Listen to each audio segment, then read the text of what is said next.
Hey guys, it's me, Jocasta Lester. How are you? I know I've been away for a while. I've been fighting whatever this stuff is. I've noticed something about this beast element, and I want to share this with you. They're all of one mind. They all think on one accord. One of them, let's say you respond to one of them, right? And it's like an interactive evil, man. Let's say it's a person at the cash register, right? And you say something like, hey, let's say they got like a name tag, right? And their name is like Miss Pat or something, right? Well, let's say you say something to Miss Pat. Well, all of the beast people around, it's like they respond to what you had to say to Miss Pat. So that let's say, hey, Miss Pat, is what you say. The people around us are saying, that's weird. I hate that. And it's very strange. But what I found is this particular entity, it tries to force us into conforming to that way of living. Don't ever get into the beast way. And they tried to make it look like it's a thing to do. I met a man who was sitting there and he was dealing with whatever this problem is. Well, the thing is, he was doing something.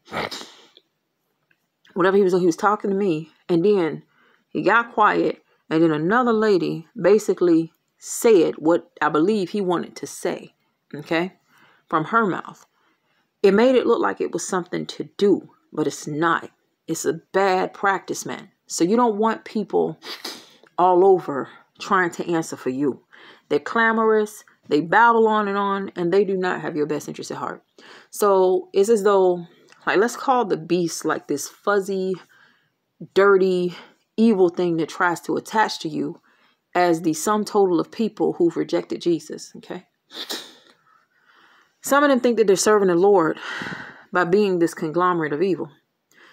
What they try to do, their ultimate thing is to try to become one with you. Once they try to become one with you, then it's like you think something and then they respond with you in tandem and they try to be with you on one accord.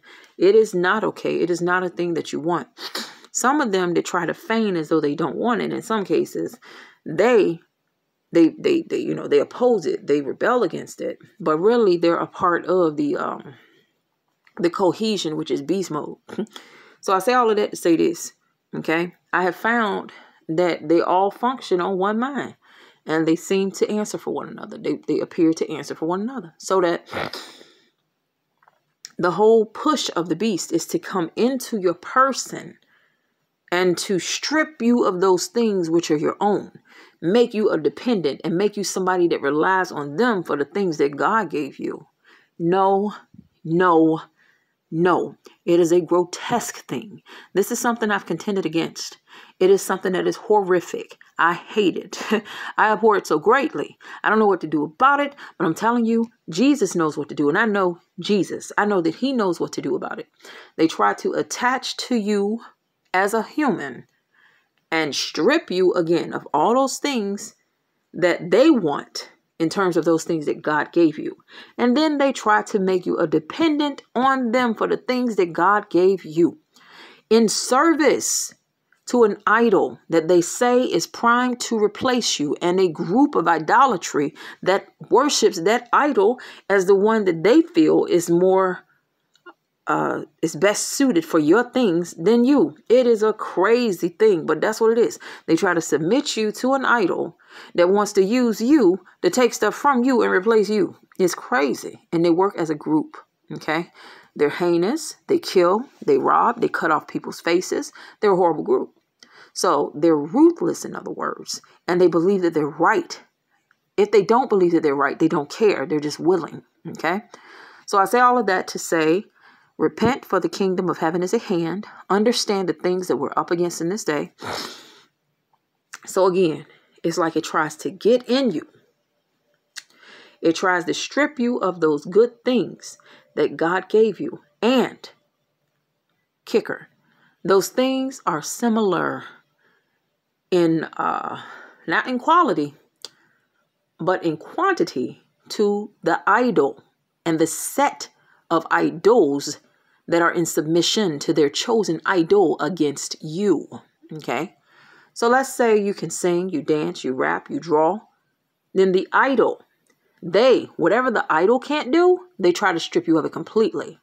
And whatever you and the idol do alike, they try to limit you and make you somebody that's under the idol, to make you something that's in submission and service to an idol.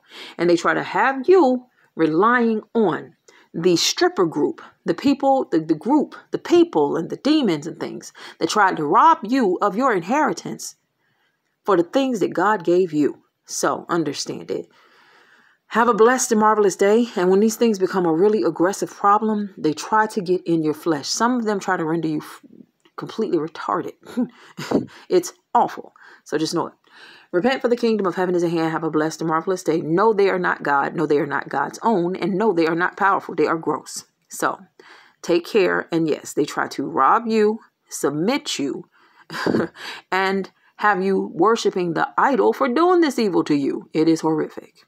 So thank you for watching my video. I've experienced it day in and day out. They try to make you also. Now think about the things that God gives you. Those virtues, those holy things, those good talents and things. They try to take away your sense of right and wrong, your sensibilities. They try to take away the things that God gave you to have good sense.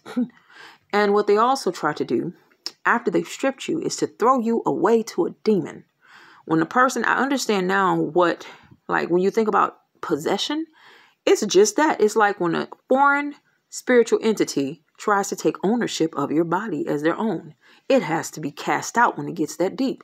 But it starts with hatred and abuse and terroristic treatment from the world. In other words, the world pours hatred into a person.